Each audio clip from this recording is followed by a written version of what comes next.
have you received any notification on Chris Bleich's NCAA transfer yet? Well, first of all, we're not allowed to talk about all that stuff because it's still tied into the NC2A, and even from a a legal standpoint with his putting his business out in the street, we're not allowed to do that. I will say that we're really interested in hearing some news so that we can decide what's going on with him. As are we. And also a follow-up, it's a different topic. You've seen North Carolina's decision to cancel in-person classes. Mac Brown considers it a competitive advantage, saying it gives them a better chance to seal up that bubble. Is that how you would see it if Syracuse were to decide, and I know we just went back to classes today, but if they were to decide to move things 100% online, would you view that as a competitive advantage? You know, I think when you talk about keeping your bubble, I can see where he would say that. I just don't think that we're in the same situation as the state of North Carolina. We have students from all over the world, all over the country, but most of our students are from the Northeast. And you look at what we've been battling this thing since March. Obviously, we did a very extensive testing program before our people came back to Syracuse. We have a testing program when they arrived at Syracuse. We tested them. We put them in, put them away for 14 days, all this stuff for the entire class to have them have an opportunity to go to class back on campus. And if they want to do right, they should have the opportunity to do it. And I hope that our people can do it. I hope that our community can do it and our university can do it. So I can see how he might say that, but I'd much rather have people walking around as long as people were doing the right thing. Thank you so much, Coach. Thank you. Next, we'll go to Brad Biermann from the Juice. Brad, go ahead. Thank you. Hi, Coach Babers. How are you? Hey, Brad. How are you, sir? Good, thank you. Season's just under 3 weeks away, but do you know anything about the logistics at this point? Has it been discussed internally with the travel? Because you've been in sort of a bubble atmosphere in Syracuse, and this would be moving the entire team to fly to North Carolina.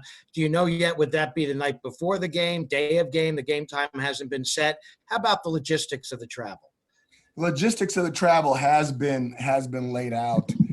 I'm not going to give you the blow by blow, but basically, Brad, we'll just be a contained bubble. It'll be almost like what the NBA people are doing, only we're doing it as a travel party. And we'll leave together, we'll arrive together, and we'll stay together. And then we'll go to the game, and then we'll all come back the exact same way and try to keep that bubble tight with no one else jumping in or outside the bubble to contaminate a pure bubble, basically. So we'll be traveling as a unit. Would you go the night before or day of game? Does the ACC want night before? I'm pretty sure they would still want us. I shouldn't say I'm not going to. I would imagine they want us the night before because that's the only way they can guarantee that we're going to be there. So that would be my guess, but they have not came out with it yet. Here's really my follow-up then. Have you had a chance to talk to Jim Boeheim if the season were to begin and then abruptly end, which is what happened with the basketball team in the ACC tournament? Have you had a chance to talk to him over the summer of how he handled his team that was playing, looking forward to its second game in the tournament, then it abruptly got canceled, if something similar would happen in ACC football season? No, I have not had an opportunity to talk to Jim about that to answer your question directly. But if something was if I even had a whisper of something like that, he'd be the first person I would go talk to it about because there's no doubt he's got knowledge and he's got power, and I would definitely want to know how he handled it. Thank you. Thank you. Next, we'll go to Anthony from the Daily Orange. Anthony, go ahead. Hey, Dino, hope you're doing well. Glad to be back on campus. My question for you is, when your players first came back, were walk-ons included in the workouts, or was it only scholarship players that came back? You're talking about our first June 8th date? Yeah. Our first June 8th date, we brought back basically 2/3 of the football team. We brought back everybody except for walk-ons, freshmen, because we wanted to bring the guys back that really knew really knew the discipline that they needed for us to be successful. So we didn't want to bring some guys back that we just recruited that really didn't know what was going to be called of them, what we needed them to do. So we brought our main guys back. We brought our veterans back first. And then after our veterans had been on campus, after the big brothers had been on campus a while, then we brought the walk-ons and the freshmen in so that they could tell them the routine, help them with the routine, so we'd have a better opportunity to have success throughout the entire football team. And then I would imagine, I think based off the numbers, I wouldn't say that we were exactly right, but I would definitely say that we're not wrong.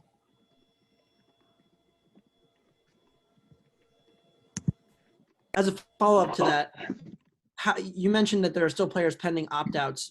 How hard is it to keep the offense specifically focused and learning a new offense when a lot of them aren't sure they're going to be playing or if they're going to be playing this season? It's always difficult, but the main thing is if they love football, we're playing football. We're playing a game that they love. They're playing in a very pure bubble. We haven't had anybody positives. I mean, any positive testing in the last 8 weeks. So they're doing stuff that they love to do, and they're doing it in a safe environment. And then as we get closer to the game, I'm sure they'll be able to make their decisions. Thank you. Mm-hmm. Next, we'll go to Nico from CNY Central. Nico, go ahead. Hey, Coach. Good to see you. Love the shirt, by the way. Oh, thanks, Nico. It's one of those things. So many of our questions the last couple of weeks have been surrounding the uniqueness of the season, and we obviously understand that. But I don't know if we've even asked you, how are things looking? We're a couple weeks into camp now. How do you feel about the progress of the team since you guys opened up camp? You know, we had our first big scrimmage yesterday, and it was very interesting. There's periods of times because of the lack of continued of what's the word I'm looking for? We've had so many breaks in the schedule that different guys are at different levels. Everybody's behind. Everybody's behind because you didn't get the 3 weeks of spring ball. Everybody's behind based off of some of the practice days that we've missed. Certain guys are behind based off of the conditioning days that they missed because of social tracing. And because of those different levels, you're getting different types of performances in the scrimmages. But there's been some highlights. There's been some lowlights. But I'm really excited. I think we're a very, very talented young team again. But we've got some very, very talented people. So we need to bring the bottom up, okay? We need to bring the young guys up in their conditioning level. We need to bring the young guys up in their physicality and hopefully bring them along from a mental standpoint that when we get into the season, and if we do have some of these issues where some guys are going down for different reasons, that we may have some depth in there which can help us to have the type of season that we're looking for if we get an opportunity to play. As a really small follow-up, is this the deepest into camp that you've had to wait for the actual football X's and O's, how the team's doing question? There is no doubt. When this all started, I remember we couldn't even meet as a staff. We were on a Zoom call, and I think it was June 7th. And I told the staff, I said, 2020 is going to be different than any other year we've ever had with football. I said, you're going to have to be flexible. You're going to have to bend your knees. And I said, but you're going to have to stay rooted, but you're going to have some flexibility. This is going to be different. And I said that June 7th, and here it is, August something. And it's been more different than anything I've ever been a part of. But I'm still in it to win it. And I'm going to be right here working as long as these guys are working to try to have the best season that we can have if that's what we're going to do. I appreciate that, Coach. Thank you so much. Thank you. Next, we'll go to Stephen Bailey from Syracuse.com. Stephen, go ahead. Hey, Dino. You pointed last week to Friday's NCAA announcement about eligibility as a point that might guide some of those pending players in making their decision. That has come and gone. I'm kind of curious where the team is at. Has anyone else definitively opted out besides Cooper Dawson and the guys that haven't?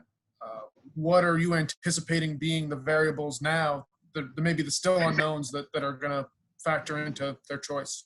I'll start with the latter. I really don't know what the other variables are going to be. I think that the bed's been made as well as it can, and they have to decide whether they want to be in or out. And again, it's their total decision.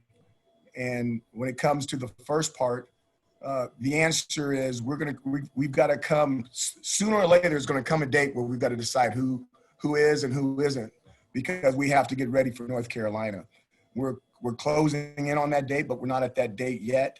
And we're hoping to get as many people in as we can. So we're not going to publicly throw anything out there and have somebody change their mind, because that could be embarrassing to them, us, and everyone involved. But as the date gets closer, sooner or later, we're going to have to let that information out. Yeah, thank you. Switching gears, a football-related question. I think No way football. No way. I know. I'm sure you'll be thrilled to answer it. No if there's one comment. thing, maybe one thing that's kind of been made clear in your time here, and I'm sure you knew it before, is the importance of an offensive line. The 10-win year you had, your offensive line stayed healthy, and they were veterans and they were good. And last year was kind of last year. What's your kind of read on that room? And if today was week one, who's your starting five on the line? Not going to say week one, who's our starting five on the offensive line is. I will say yesterday we had a pass play yesterday, and I'll tell you who the rushers were. The rushers were Kingsley Jonathan,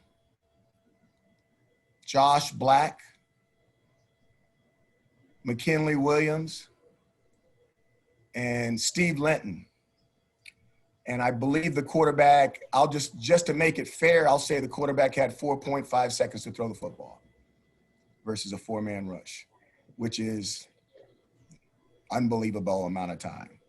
Okay, so we're working through this. We're working through the guys. We're trying to build depth, just like we talked about, trying to build flexibility. And we're going to see some of these injuries. The cool thing is some of the guys that we got hurt with the new rule where they're allowed to not lose a year if they come back and play 4 or 5 games, with it being a free year. We're going to get some offensive linemen back in late September, early October. That's going to really be able to change the depth of this group. So it's not so much of can you go through the entire season with these amount of guys. It's almost like, can you survive 4 weeks with these amount of guys? Because if you can survive 4 weeks, you're going to have some reinforcements coming over the hill to make you a lot better. So we've just got to see how it's going to all play out, and whether we're going to get an opportunity to line up and do it. Just to follow up quickly, who are those guys who you are expecting back mid-season? We can't talk about that until we have this season. I guess that's fair. All right. Thanks, Dino. Thank you. Next, we'll go to Mark Larson from Spectrum News. Mark, go ahead. Hey, Coach, how are you? I just want to follow up on Stephen's question about the guys who are still pending. Just to clarify, is this a large number of guys? And also to clarify, you're going to have this all decided by the time the first game is? This is not going to continue throughout or into the season? Well, first of all, I wouldn't know what you would call a large number of guys, and it wouldn't matter whether it was, if I start saying it's a large number or a small number, the number can fluctuate. So that's really not important. And then the way the rule is written right now, it's to me, it's like they can do it anytime they want. So I'll keep checking on it, but I believe that's how it's written, how the rule is written. But you prefer to But have still, it say that again? you prefer to have that decision before the first game? Well, yeah, you would like to know who's working with you in the news station, so you know who to send your emails to. Yeah, you're trying to get the show out. That would help. Absolutely. One quick follow-up. Today's a first day of classes, and some of your guys are going to have to go mingle with some of the students that maybe weren't acting in the most proper and safe way last week. What's your concern level? How worried are you with your guys getting out of campus now? My guys have been clean for a long period of time. They understand social distancing. They understand what 6 feet is. It's come somewhere really close to 2 yards on a football field. So I know they know what that distance is. And, some of those guys are not going to those classes. Some of those guys are taking classes online. And I bet you this would be the most lenient, there's the word, lenient semester ever for missed absences, where you could still get a good grade in class by the professor if you could nail an A or a B where it wouldn't affect your grade. So I'm sure they can figure out a way that if they don't like the way a class is set up, to avoid that and still nail a good grade in that class. Thanks, Dino. Thanks, Mark. Next, we'll go to Andrea Adelson from ESPN.com. Andrea, go ahead. I also want to ask a football question. With essentially no off season, wondering how that affected Tommy DeVito and the development you were hoping to see out of him this offseason and how he's looked so far in camp. You know, it's affected a lot of people. I think that the receivers and Tommy did a good job with social distancing. When the pods started to increase from 4 to 8, they made it a point to get together and throw the football long before we got into pods of 20 and 30 and 40 and stuff like that. So they did do a good job right there. But I think it's going to affect everybody, Andrea. That, you know, even from a conditioning standpoint, you know, we're practicing, and not only is the team not as in great shape as it normally is because of social distancing and the stops that we had, but you also got guys at different levels. So one guy may be able to go 7 plays in a row, and another guy can only go 3 to 4 plays in a row because of health reasons and just being in shape. So we're playing with a lot of different parameters that we normally don't have to deal with. And once again, you just have to be very flexible and stay rooted on what you're trying to get done. But you got to have an understanding that you got to bring that bottom part along until we're all sitting at the same level. So how does that impact what you generally like to do, i.e. going fast on offense, if it's really not conducive to going fast at this point? It means that we may have to go a little bit slower, but you also need to think about everybody else that we're playing. If they're having the same issues that we're having and we are able to go fast, it might give us the biggest advantage we've ever had in going fast. Thank you. Thank you. Next, we'll go to Darius from News Channel 9. Darius, go ahead. How you doing, Dino? Darius, how are you, sir? Doing well. A quick one just to start. Who won the scrimmage yesterday? You would ask me that. I would say that there was plays made on both sides. There's no doubt about it. But if I had to choose, I'd say the defense. Okay. And kind of with that, sort of circling back to Andrew's first question as well. While the season is delayed now to, September 12th, you kind of push back from that original start date. Even though you didn't have the spring and you had some stoppages, do you still feel like you're kind of getting those extra couple weeks? Will that help some of that terminology of the new defense, some of the terminology of the new offensive coordinator? Will that all help? Yeah, most definitely. And then more importantly, most teams, it's not just Syracuse, most teams will have, you guys want to you want to do something that's fun. Check the starting lineups on all the teams in the first week, and then wait till like week 4 and 5 and see how many lineups have changed. And if you've got a veteran player, I could name 2 or 3 seniors where, those guys are going to be in there. You guys all know those guys are going to be on the field. But you're going to have new guys stepping in for the first time at other positions. And really, they haven't had they missed 3 weeks spring ball. They might have missed some weeks in conditioning. You had a abbreviated August preparation before you start the season. You may have a guy in there that through osmosis lines up as a starter or a number 2, and then after 3 or 4 weeks there's a change. And I just think there's going to be a lot of that all over the country, because just because a guy is coming back doesn't mean you anoint him that he's automatically better than somebody that might be younger. Okay.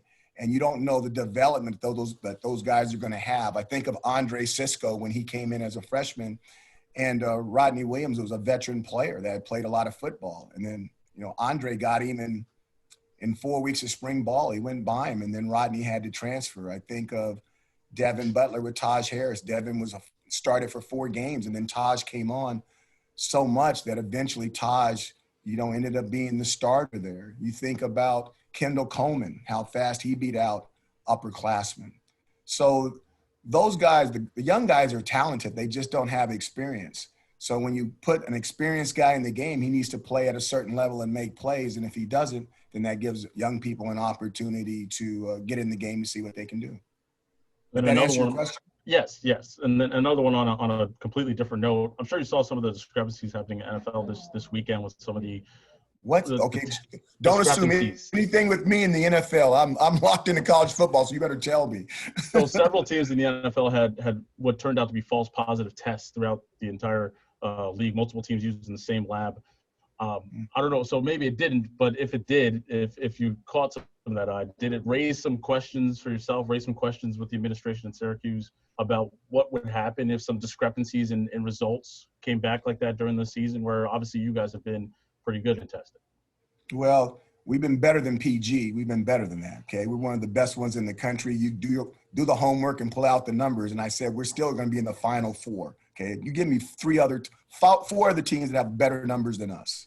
I'd love to hear it.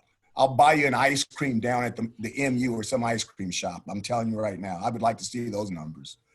But the main thing is this: we're going to always put the safety and the health first. If someone has a positive, they're not going to play. Okay, if they're positive, they're not going to play. And then if we find out later that the testing agency was wrong, then oh well.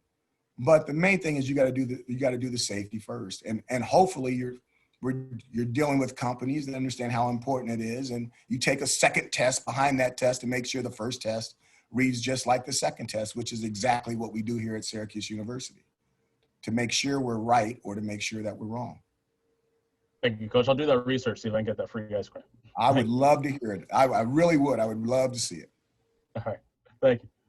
Thank you. Next, we'll go to Cory Spector from WAR. Cory, go ahead. Hey, Coach, how are you? Good, Cory. So I'm curious, you started to mention in the past some players who have stepped up in preseason and maybe forced other guys to transfer. So I know practice has been limited. You saw the scrimmage yesterday. Who are some guys that maybe weren't on your radar, maybe on the depth chart in early spring, that have come back and look pretty good? Can't tell you, Cory. And I know you think I'm avoiding the question. I can't tell you. First of all, spring was 3 days in shorts. That's not football. And then it was over, okay? We've had a bunch of days in shorts. I said we went 3 days in a row in gear for the first time since August last year. We had pants and shoulder pads and a helmet on 3 days in a row for the very first time since August last year. So now that scrimmage, there's definitely, Cory, some guys flashed, but flashing one time, that's occasional. Okay, we're looking for some guys that are going to be consistent. And we've got something coming up this week. And if they can do it twice in a row, where it's not occasional and they're going to tell us it's going to be consistent, then we may have some people that we may be able to talk about. But right now, we just got that. What do you guys do? That little emoji where the two eyes come in there looking, that little emoji with the two eyes. We've got eyes on some guys, but they're going to have to do it again before we start nodding and saying they're the ones. Okay. Gotcha, Coach. Sorry, Cory. I hope that helps. No. I understand completely. And no, I understand it's hard to make concrete observations with what's going on right now. I will ask you this. The defensive line has been a key cog for you the past couple of years. No Alton now, no Kendall. So how do you see the defensive line shaking out going into this season? I'm telling you guys, they looked good yesterday. They really did. They looked good. And I hope this table's wood. It's going to be interesting. We do have a veteran crew. That crew, we've got three cats in Black and Brown and Kingsley. I mean, those guys they've been around a long time. They've done their little dances over quarterbacks for a while. We've all seen the dance. But we really got some talented young guys too. And when you mix those guys together, we're going to have to see how they come along. But I wouldn't say I'm high on them, but I'm not down on them either. I think they could be a surprise group for us altogether. Thanks, Coach. Thank you. Next, we'll go to Dan Tortora. Dan, go ahead. Good afternoon, Coach. How are you? Hey, Dan, how are you, sir? Doing well. I think, obviously in this world of football, we forget first and foremost that you're a human being. So what have you kind of taken away from everything that's gone on with Corona, and what has it taught you to maybe appreciate more in life overall? First of all, I've got to spend so much time with my youngest daughter. She got her undergraduate business degree from Syracuse. She got her master's degree from Syracuse, and she was supposed to be out in LA with her new job in the summertime. And the job has been on hold because the company's been on hold with all the stuff that's going in California. So she's been my golf cart driver, and she's been a very, very harsh critic of my game. She is deadly honest. There's no gray when she tells me that I'm picking the wrong club, or she can't understand why I keep grabbing that 3-wood like I can hit it like a PGA Pro guy instead of just taking my 5-iron and hitting it down there and then hitting it up on the green. She doesn't understand that guys want to grip it and rip it. She doesn't understand that why I want to grip and rip and get a big old 9 or an 8 instead of just taking an iron and taking a 5, a bogey, and move on and get a good score when it's all said and done. So that's been hard to balance. She's been right a lot more than she's been wrong. But the main thing is just, I think from the mental health standpoint of it, just to see the young people and what's going on in their minds, and this generation that gets so much information from so many different places, some accurate and some inaccurate, some accurate and some inaccurate, but their desire to acquire information before they make big time decisions, I think, is admirable. And our job as the adults is to try to give them all the information they can, them and their parents, so they can make an intelligent decision that they can live with. So it's been very interesting. 2020 will be a year I never forget, and hopefully I get a long time to remember it and not a short time to remember it. And going off of that, I mean, when you decided to chase this career of being a coach in the world of football, could you have ever imagined that, you're a father figure to a lot of these players, and, you're a family member, you're somebody that oversees them. Could you ever imagine navigating them through a time like this where there's the normal things that can happen in football and injuries, but to be in a virus situation where, you have responsibility over these guys the way that you do? It's a very spiritual time. That's the way I look at it. It's a very spiritual time, and you're sharing a lot of yourself. You're opening up, and not that you never did, but you're really sharing some deep stuff with them. And I'm talking about in the last 7 to 8 days with guys on my football team. If they see this interview, if they hear it, they'll know exactly who I'm talking to. Very deep personal stuff, but they deserve to have that part of you. And based off of what's going on, I have the time to give them that part of me. But the main thing, and this is not to take anything away from the situation that we're in, is that while you're living this life, don't forget to enjoy it and live it. And if you're looking for the next bad thing that's going to happen, you're going to end up in your house and you're never going to go anywhere. And anybody can stay in a room, be born in a room and die in a room. And you can say you lived a long time, but did you really live? Okay, so take the precautions. Don't do anything crazy. You're not going to see me out there on no cruise boat going all over the country. I'm not taking a cruise right now. I don't know if those cruise people get mad at me. I'm not taking a doggone cruise. But I still want to go outside my door and go to Wegmans and go down to the store and get some food. Hey, you want to see me around? I've got one weakness. It's 2 words, 5 guys. That's a weakness for me. Okay, I will eat healthy for 29 days, and all of a sudden give me the strawberry milkshake, give me the fries, both sides. Okay, no, I want the double and put everything on it, and then I'll go back and get back on that doggone diet and go another 29 days. But you got to live life a little bit, and don't forget to do that. And then always remember and be humble that you should be looking up to somebody greater than yourself. Take care of your family. Take care of your friends. Well, thank you, Coach. I appreciate those words. Thanks, Dan. We got time for 2 more questions. We're going to go to Nate Mink from Syracuse.com and then Danny Emmerman from the Daily Orange. Nate, go ahead. I'll ask just kind of what your overall impression of Friday's announcement from the NCAA was, and it kind of as a program puts you in an interesting position in that, in all likelihood, you're going to get roster sizes seen at a level next year that haven't been seen since the early 90s. And you'll have an opportunity to, if you want, build an older, more experienced team in the next couple of years. Is that something, you and your staff have talked about in terms, hey, do we try to build up an older, more experienced team, or do we still kind of take the same approach in recruiting we've always taken? Nate, you're not going to believe me, but I'm going to say it, and I think you might believe me, but I don't think you will. We haven't talked about that. Now, I've thought about it. But we're really locked into this season. We had a change in who our first opponent is. We had a change in who our next opponent is. we're behind the 8 ball. We're trying to catch up, and we don't have the size staff that other staffs have, where one side can coach football and the other one can prepare the game plan. We don't have those type of numbers here. So the staff has really been locked in on getting the team through camp and getting us ready for our first set of opponents. That's definitely gone through my mind, but we've got to see where we're at with these guys. There's no doubt what you're saying could be absolutely true, Nate, and your thoughts and stuff, but we got to see where we're at. You know, some guys don't want to stay in college any longer. You think about it, with our academic people, most of our guys are graduating in 3.5 years. They're really close to graduation. So if they don't have a chance, or they don't have high expectations to go to the National Football League, where less than 2% of all college players play in the National Football League. So how many of those guys do you actually have in your senior class or your junior class that have degrees? Some of those guys may just want to go start work with their Syracuse degree and make a lot more money than, you know, maybe some people that are on the Zoom call. So, you know, you can't stop, you know, what they want to do in their lives.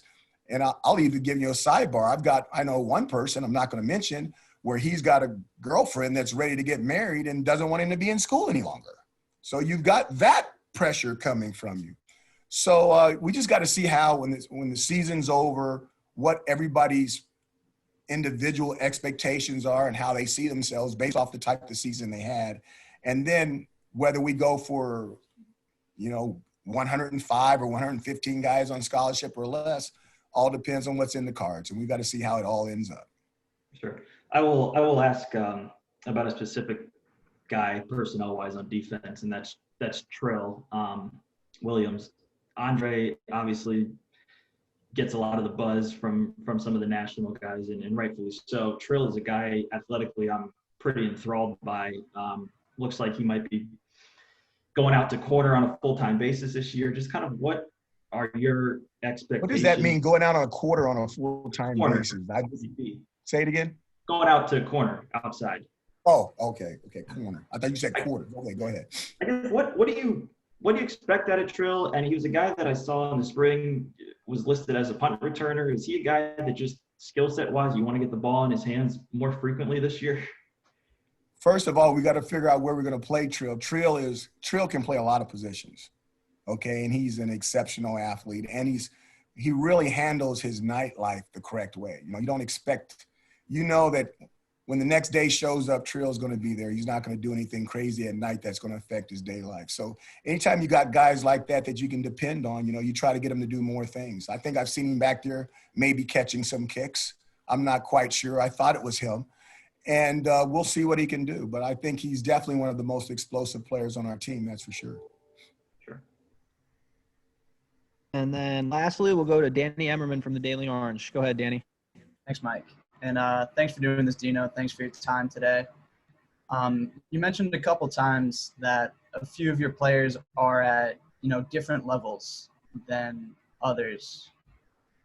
Does that make it hard on you in, you know, evaluating your roster, and how might that affect how you inform your decisions come week one? You know, I think it's difficult in doing the roster, but I don't think we're at a time yet where you've got to, you know, we're not at that time yet, but there's going to come a time where they're going to have to make a decision so that the rest of the train can move forward. And when that time comes, they'll know, and they've had a lot of time to think about it. We've given them a lot of information, given their parents a lot of information. And, you know, I'm sure they'll make the best decision for them. And then, you know, the rest of the guys have to do what's best, or the team has to do what's best for them. So I don't think it's a pressure situation right now, but it's going to come to a theater near you soon.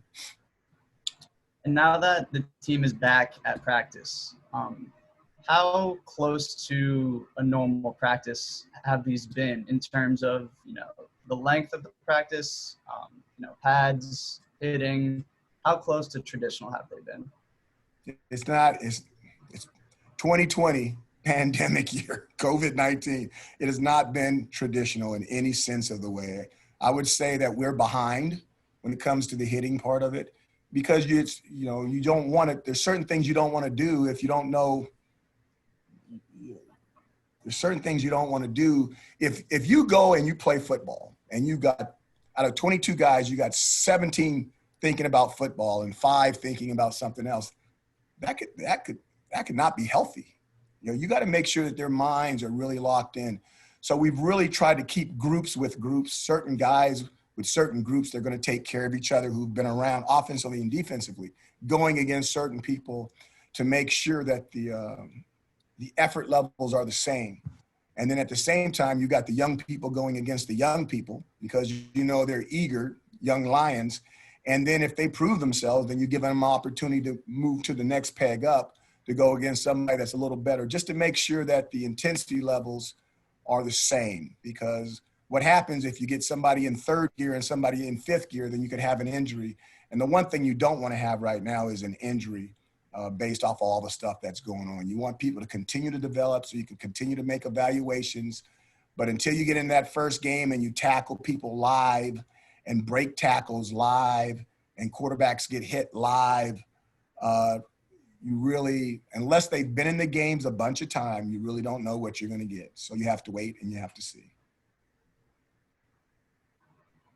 So that type of grouping, you know, wouldn't happen in a normal year where you're pitting the young guys against the young guys and that kind of thing? In a normal year, we would bang, bang, bang, and we would let them just go because everybody's locked in and everybody's focused. I want to make sure everybody's focused before we start risking and going live and risking someone maybe getting hurt that doesn't have to get hurt.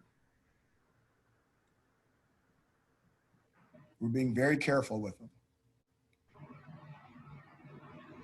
All right, Coach. Appreciate your time this afternoon. Thanks for joining us. And we'll talk to you guys later.